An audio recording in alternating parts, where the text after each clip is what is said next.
Journaliste, acteur de la société civile à l'école de la vie en milieu carcéral, nul ne peut s'arroger la prétention de s'imprégner des normes sociales sans en connaître l'univers des fondamentaux rythmant la vie des prisons sénégalaises. Et cet atelier de partage sur la situation carcérale illustre de fort belle manière le bel élan de l'administration pénitentiaire au Sénégal. Dans un monde ouvert où la conscience citoyenne prend de l'épaisseur, l'administration pénitentiaire s'est résolument engagée dans la création d'un environnement propice au développement d'une communication interne et externe.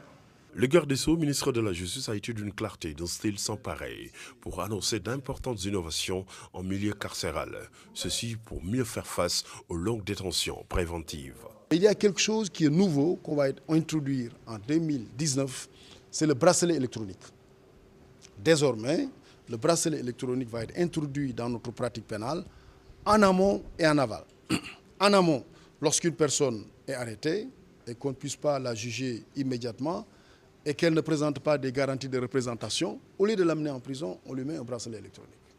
Ensuite, lorsqu'une personne a purgé la moitié de sa peine et bénéficie de libération conditionnelle, il faut aussi le suivre. On ne peut pas libérer les personnes comme ça et les laisser dans la nature.